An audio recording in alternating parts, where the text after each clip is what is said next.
Вас вітае служба інфармацыі тэлерадыёкампаніі «Гомель». У студыі працуе Михаил Синицын. Глядзіце ў гэтым выпуску.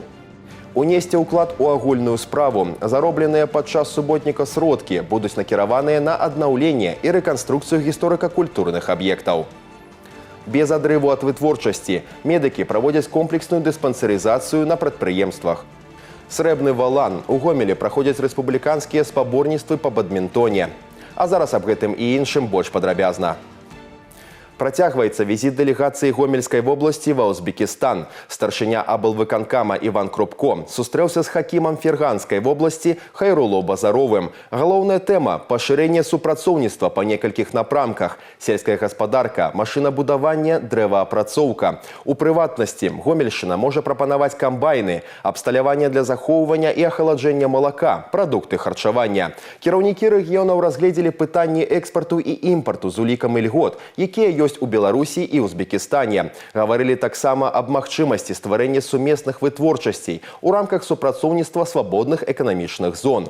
Важным напрамкам супрацоўніцтва назвалі таксама гуманітарныя абмены і арганізацыю тураў для наведвання культурных славутасцей і ваенна-гістарычных комплексаў. На 28 сакавіка у жыхароў Гомельшчыны вялікія планы. Абласны суботнік – добрая магчымасць разам навесці парадак пасля зімы, а яшчэ захаваць гісторыю. Заробленыя сродкі будуць накіраваныя на аднаўленне і рэканструкцыю гісторыка-культурных аб'ектаў, мемарыяльных комплексаў і месцаў баявой славы. Ірына Драбышэўская раскажа падрабязнасці. Гісторыя Беларусі ў памяці, школьных падручніках і ў рэальнасці. Адзін з яе набыткаў – Хальчынскі палац. Помнік сядзібнага дойлідства 19 стагоддзя. Яго арыгінальная архітэктура ў стылі позняга класіцызму практычна не мае аналага ў Беларусі і суседніх краінах. К сожалению, на территории Беларуси, на территории Гомельщины сохранилось не так много объектов подобного рода в первозданном виде. История населенного пункта Хальчина связана с именами халецких представителей этого рода, шляхетского. Где-то с 14 века они владели Хальчом. Владели вплоть до раздела в Речи Посполитой. После раздела в Речи Посполитой они отказались присягнуть императрице Екатерине II, вынуждены были покинуть эти территории. И спустя некоторое время владельцами этого дворца становятся представители рода шляхетского Войнич-Сеножецких. Но и владельцами они оставались вплоть до революции. После национализации этого объекта здание перешло новой власти.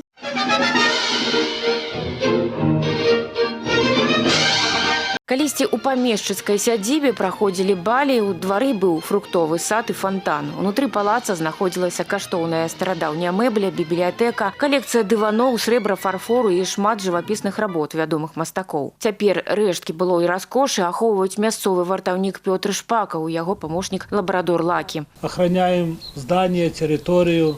Такой у нас пес надежный. Нас помощник. Двухпавярховы сядзібны палац адчайна мае патрэбу ў рэканструкцыі. Ідэя аднавіць будынак неаднойчы прыцягвала ўвагу інвестараў, але пакуль безвынікова. Адкладваць рэканструкцыю нас больш не збіраюцца. Палац павінен жыць і стаць адным з самых яркіх турыстычных объектов. Впереди ждут большие работы. Это связано с тем, что нужно составить проектно-сметную документацию. Внутри создать музейные экспозиции. Этим будет заниматься государство. Кожны, хто прыме удзел у абласным суботніку, унясе свой уклад у агульную справу. Заробленыя сродкі будуць накіраваныя на аднаўленне гісторыка-культурных аб'ектаў, мемарыяльных комплексаў і месцаў баявой славы. У іх ліку і комплекс Багратыён у Светлагорскім раёне. Уладкаванне музея тут пачалося яшчэ ў мінулым годзе. Пасля рэканструкцыі з'явіцца новы памятны знак, тэхніка, якая прымала ўдзел у легендарнай наступальнай аперацыі, абновіцца і турыстычная інфраструктура. Ірына Драбышэўская, Ігор Марышченко, тэлерадыёкампанія «Гомель». Шанс на развіццё. За 40 гадоў пасля аварыі на Чарнобыльскай атамнай электрастанцыі шчыльнасць радыяцыйнага забруджання земляў зменшылася на палову. Гэта з'яўляецца перадумовай вяртання тэрыторый для актыўнай жизнедзейнасці. Але перад гэтым пастаянны кантроль і маніторынг. Аб даследаваннях, якія напрамую ўплываюць на эканамічны вынік, раскажа Тацяна Пеменёнкава. Цезій, стронцый, плутоній – 3 элементаў, якія пасля аварыі на Чарнобыльскай АЭС не сыходзяць з абароту. Першы з гэтага спісу лічыцца галоўным дозаўтваральным. На працягу дзесяцігоддзя ўтрымання цезія 137 аб'ект даследаванняў навукоўцаў. Пад працэдуру праверкі трапляе глеба, вада, расліннасць. Сам працэс даволі хуткі і займае не больш сутак. Подготовленные образцы помещаются в свинцовый домик на детектор. Далее происходит запуск спектра и набор спектров. Из пробы горячие частицы улавливаются детектором, преобразуются в импульсы, и мы видим по их энергии распределение в каналах в соответствующие радионуклиды. Конкретно сейчас показывается цезий-137. Оборудование позволяет вообще уловить и определить активность порядка 18 гамма-радионуклидов. Куды складаней са стронцыем. Ён практычна не выводзіцца з арганізма. Адабраныя пробы могуць праходзіць дэталёвы аналіз на працягу некалькіх тыдняў. Пры гэтым працэс поўнасцю не прадузяты. Да навуковага супрацоўніка проба трапляе пад пэўным шыфрам без указанняў месца адбору. Радиохимический анализ по определению стронция в объектах окружающей среды – это довольно-таки сложный, трудоемкий процесс и может занимать длительное количество времени. Все зависит от объекта исследования и от применяемой нами методики. В некоторых методиках предусмотрен этап накопления. Когда мы выделили искомый радионуклид стронций, нам необходимо дождаться того времени, когда он достигнет равновесного состояния со своим дочерним изотопом И-3-90. Для этого необходимо 14 дней. Самыя складаныя аб'екты аналізу – доўгажывучыя радыенукліды плутонію, перыяды распаду якіх складаюць дзясяткі і сотні тысяч гадоў. У краіне ўсяго 2 арганізацыі, якія акрэдытаваны для правядзення такога роду даследаванняў. У Інстытуце радыябіялогіі працуюць з рознымі пробамі, расліннасцю, глебай. Высокатэхналагічныя элементы правядзення аналізу дазваляюць вызначыць нават мікраколькасць радыенуклідаў. В результате нашего радиохимического измерения мы получаем счетные мишени методом электросождения. Это тоже современный анализ, который позволяет подготовить мишень для длительного хранения. То есть наши изотопы плутония въедаются в нашу нержавеющую мишень и могут храниться долгие годы, создавая фонд, базу наших всех анализов. И в любой момент мы их можем примерить. За 40 гадоў шчыльнасць радыяцыйнага забруджання земляў зменшылася напалову. З кожным годам у зварот вяртаюцца новыя ўчасткі зямлі. Звыш 20 тысяч гектараў ужо атрымалі шанс на адраджэнне. Навукоўцы працягваюць планамерную працу з выкарыстаннем розных методык. Адназначна адно – перспектыва ёсць. Согласно научным расчетам, прогнозным расчетам, более 50% земель, которые были выведены, в настоящее время можно вернуть в хозяйственный оборот и проводить рациональное использование их, то есть использовать для получения выгоды. Зніжэнне ўзроўню радыяцыі – натуральны працэс. Гомельская вобласць застаецца важным аграрным рэгіёнам, нягледзячы на тое, што прыняла на сябе асноўны удар пасля аварыі на Чарнобыльскай АЭС. Тым не менш, навукоўцы працягваюць даследаванні. У Беларусі дзейнічае самая жорсткая ў свеце сістэма кантролю радыяцыйнай бяспекі. Перастрахавацца і зрабіць больш, чым неабходна, каб не дапусціць з'яўлення забруджанай прадукцыі. Галоўная задача. Тацяна Піменёнкава, Уладзіслаў Казлоў, тэлерадыёкампанія Гомель. Клопат пра здароўе работнікаў – адзін з ключавых прыярытэтаў сучасных наймальнікаў. Сёння супрацоўнікі рэспубліканскага унітарнага прадпрыемства электрасувязі прайшлі комплексную дыспансерызацыю, не пакідаючы працоўных месцаў. Мабільная медыцынская брыгада разгарнула дыягнастычную базу ў здраўпункце прадпрыемства. Падрабязнасці далей у сюжэце. Планавую дыспансерызацыю павінны праходзіць усе супрацоўнікі прадпрыемства, але вядома, знайсці час для гэтага бывае няпроста. Кіраўніцтва выступіла з ініцыятывай арганізаваць абследаванне непасрэдна на тэрыторыі. Зварот у цэнтральную гарадскую паліклініку атрымаў падтрымку. Людзі ацанілі новы вопыт станоўча. Это шикарное удобство в плане экономии времени личного, в плане экономии средств, потому что не нужно брать дни за свой счет и часы, чтобы сходить в поликлинику. Это очень удобно. Практыка выязных аглядаў для медыкаў 6-го філіяла Гомельскай цэнтральнай паліклінікі з'яўляецца рэгулярнай. Аналагічную работу яны праводзяць і на іншых прадпрыемствах горада. Гэта дазваляе ахапіць максімальную колькасць работнікаў без прыпынку вытворчага працэсу. Это первый опыт наш организации работ по диспансеризации нашего персонала в рамках предприятия, в рамках нашего медицинского учреждения. Поэтому, если все пойдет хорошо, будут положительные отзывы, положительные результаты, мы продолжим работу с нашим медицинским учреждением в рамках диспансеризации. Галоўная мэта дыспансерызацыі – ранняе выяўленне хранічных захворванняў і ацэнка фактараў рызыкі. Праграма складзена так, каб за адзін візіт чалавек мог атрымаць поўную карціну стану свайго здароўя. Ад анкетавання і агульных аналізаў да вузкапрофільных дыягнастычных працэдур.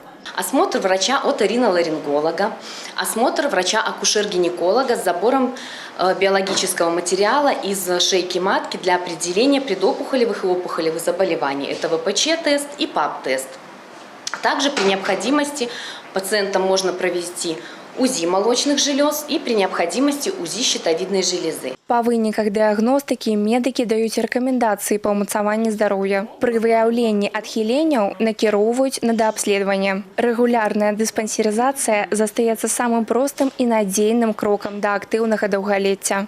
По состоянию на 20 марта диспансеризацию наш прошло 21,6% от подлежащего населения, что на 4,6% больше по сравнению с аналогичным периодом прошлого года. Необходимо отметить, что детское население у нас обследовано на 21,3%, взрослое население 21,8%. Проблемных вопросов при проведении исследований у нас не существует. Клопат пра здароўе кожнага супрацоўніка уклад не толькі ў яго асабісты дабрабыт, але і ў паспяховае развіццё ўсяго прадпрыемства. Працягваючы гэтую практыку, рэгіён умацоўвае свае пазіцыі ў прафілактыцы захворванняў і павышэнні якасці жыцця насельніцтва. Вікторыя Шахварастава, Валерый Гапанько, тэлерадыёкампанія «Гомель». Ападкаў мала, снег сышоў, а зямля высохла. На Гомельшыне зарэгістравана ўжо больш за 150 пажараў у прыродных экасістэмах. З надыходам цяпла рызыка іх узнікнення павялічваецца. Прычыны – сухое надвор'е, вецер і чалавечы фактар. Неасцярожнае абыходжанне з агнём і выпальванне сухой расліннасці у аснове большасці пажараў. Здарэнне прыносяць сур'ёзны ўрон як прыродзе, так і людзям. Так, за апошнія 5 гадоў у вобласці адбылося больш як 4000 узгаранняў у экасістэмах. У выніку 11 чалавек загинули, яшчэ 12 атрымалі траўмы. Статистика на сегодняшний день уже вызывает тревогу. На территории области зафиксировано 151 возгорание в природных экосистемах. Это 6 лесных пожаров и остальные возгорания травы и кустарников. К сожалению, зафиксированы уже и случаи травмирования граждан в результате неосторожного обращения с огнем и выжигания сухой растительности на корню. За незаконное выпаливание сухой расліннасці або непрыняцце мер па ліквідацыі ўзгаранняў прадугледжаны штраф до 30 базовых велічынь. Развядзенне вогнішаў на землях агульнага карыстання таксама па-за законом. На землях общего пользования населенных пунктов, то есть то, что происходит за заборами частных владений, где-то на улицах, даже на пустырях, еще на каких-то территориях, там у реки, где угодно. Если это земли населенного пункта, то там разведение костров запрещается. То есть только в специально отведенных каких-то местах и с соблюдением требований пожарной безопасности. Калі вы стали сведкам узгарання сухой расліннасці, трэба неадкладна паведаміць у МНС па нумарах 101 або 112. Пры самастойным тушэнні пажару верагодныя апёкі. Выхаванне моладзі – гарант нацыянальнай бяспекі краіны. У Гомелі прайшоў 11-й абласны этап рэспубліканскага конкурсу па асновах бяспекі жизнедзейнасці «Студэнты. Бяспека. Будучыня». 7 ВНУ, 7 конкурсных этапаў. У самым цэнтры падзей пабывала Ганна Кустачова. Навучальны полігон у прамым сэнсе напоўнены дымам і вадой. Каманды на працягу 3 дзён дэманстравалі свае навыкі, упартасць і волю да перамогі. У праграме творчая візітная картка, сцежка выжывання, адзін з самых відовішчных этапаў надзвычайная сітуацыя тэхнагеннага характару. Самае галоўнае тут выратаваць умоўных пацярпелых. Каманда Міжнароднага інстытута працоўных і сацыяльных адносінаў пасля першага дня спаборніцтваў у адрыве ад астатніх і з місіяй выратавання у задымленай кватэры справіліся хутчэй за ўсіх. всех. Задача была вытащить 2 пострадавших с пожара. Пожар был, понятное дело, имитированный, было много дыма, было ничего не видно, были завалы, стояло очень много перевернутой мебели и так далее. Я, как капитан команды, изначально подбодрил ребят, зарядил их немножко энергией, и мы полетели. Распределили роли. Я первым нашел первого пострадавшего, передал его второму, третий уже нас начал выводить. Ва ўмоўным дарожна-транспартным здарэнні ўдзельнікі ліквідавалі ўзгаранне аўтатранспартных сродкаў, ускрывалі пры дапамозе аварыйна-выратавальнай прылады аўто і эвакуявалі пацярпелых. Очень тяжело все. В такие моменты понимаешь, насколько сложно нашим спасателям, насколько это бесценный труд и насколько он тяжелый. Сегодня у нас было задымление уже, также спасение пострадавших из машины. Ноги уже полностью гудят, весь мокрый. Это очень тяжело было. Конечно, это очень интересно, это незабываемый опыт, которым, надо, наверное, многим пройти, чтобы понимать труд и эту всю работу. В этом году мы максимально приблизили соревнования к условиям боевым. То есть ребята максимально погружены в те условия, в которых работают ежедневно спасатели пожарные, получают навыки в области предупреждения, ликвидации чрезвычайных ситуаций, навыки в области оказания первой помощи нуждающимся, а также теоретические знания в области безопасности жизнедеятельности. В современных условиях и тенденциях это самое главное – воспитание молодежи, ведь это гарант национальной безопасности нашей страны.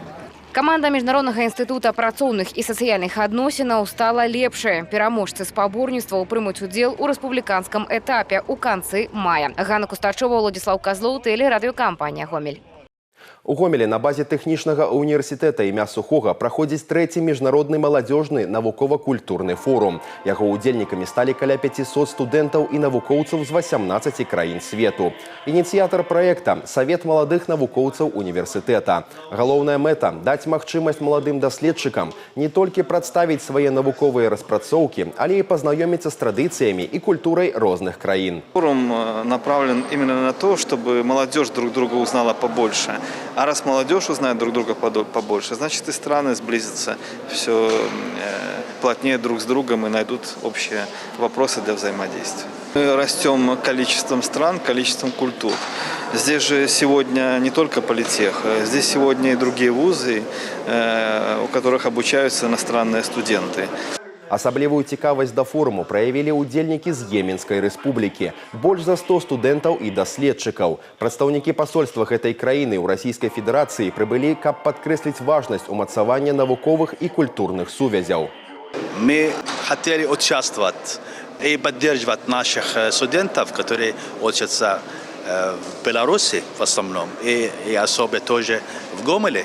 Здесь мы хотели так укреплять сотрудничество между двумя вот этими странами, Йеменом и Беларусью, в лице посольства Йемена в России. Самая яскравая частка форуму – демонстрация национальных костюмов, культурных и кулинарных традиций. У нас сегодня будет выступление, белорусские танцы, белорусские песни и арабские танцы, арабские песни тоже будут.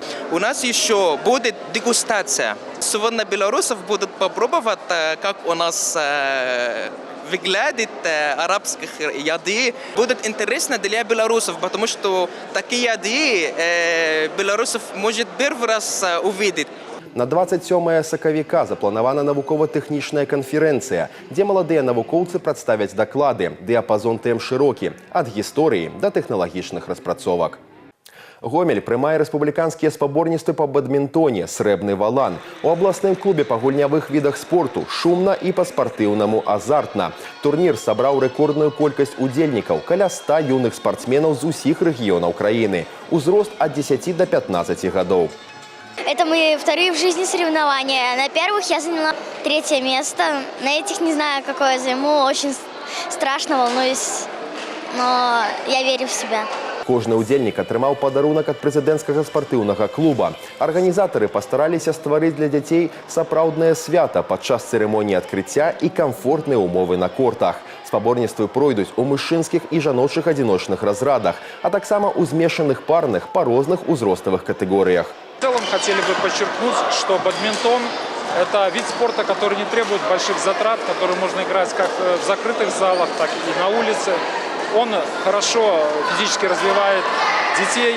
Кроме того, и зрение улучшается, как показывают наши врачи.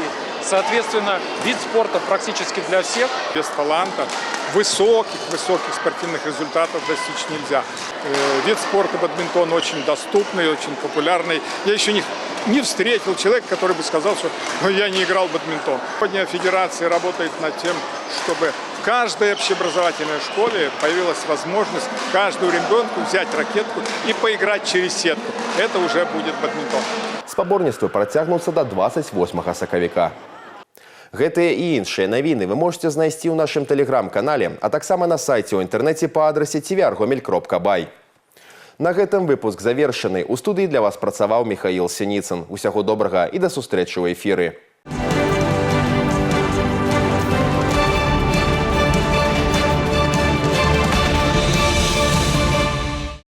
Эфир телеканала «Беларусь-4» продолжает де-факто. В студии Ирина Гладченко. Здравствуйте. Аферист из Гомеля 15 лет скрывался от милиции. Фигурант с февраля по май 2011 года реализовал мошенническую схему. Он использовал бланки договоров и печать ИП своего знакомого на изготовление рулонных штор и дверей. В чужом арендуемом помещении в центре областного центра принимал заказы и предоплату за них и не намеревался исполнять обязанности. Около 15 лет мужчина находился в розыске. В июне прошлого года он был задержан в Москве и экстрадирован по ходатайству Генеральной прокуратуры Республики Беларусь. К нему применена мера пресечения в виде заключения под стражу. В Гомеле задержан наркоагроном. В своей квартире фигурант организовал помещение для выращивания запрещенного вещества. При осмотре обнаружено изъято марихуана, а также приспособления для курения, удобрения, вентиляторы и системы освещения. Возбуждено уголовное дело. Мужчине грозит до 3 лет лишения свободы. Завершено расследование ДТП, совершенного нетрезвым директором частного транспортного предприятия в январе текущего года в агрогородке Еремино Гомельского района. Напомню, руководитель вез на БМВ с корпоратива друзей с тройным превышением скорости и при подъезде к пешеходному переходу въехал в грузовую машину. В итоге медицинская помощь понадобилась 2 пассажирам легковушки и водителю грузового автомобиля. По результатам медицинского освидетельствования в крови водителя немецкой иномарки обнаружен этиловый спирт в концентрации 1,88 промилле. К нему применена мера пресечения в виде заключения под стражу. В Гомельском районе на трассе М8 произошло столкновение легкового автомобиля и микроавтобуса. ДТП зарегистрировано вблизи поворота на поселок Барок. В результате произошедшего в легковушке оказался зажат водитель. Работники МЧС при помощи специального инструмента деблокировали мужчину и передали медицинским работникам. Спасенный госпитализирован. Водитель микроавтобуса и находившийся с ним пассажир покинули автомобиль самостоятельно. Они не пострадали. В Гомельском районе столкнулись 2 иномарки. Водитель автомобиля «Форд» двигался по автодороге граница России, Витебск, Гомель, граница Украины. Не справился с управлением, выехал на полосу встречного движения и врезался в еще одну легковушку. В результате столкновения водитель первой иномарки госпитализирован. В деревне Верхняя Алба Жлобинского района горела хозяйственная постройка. Возгорание произошло из-за неосторожного обращения с огнем при выжигании сухой растительности. В результате повреждены кровля и стена строения, а также уничтожено 50 квадратных метров сухой растительности. Пожар ликвидирован населением до прибытия подразделений МЧС. На этом выпуск завершен. Оставайтесь с нами и берегите себя. Я Ирина Гладченко. Благодарю за внимание.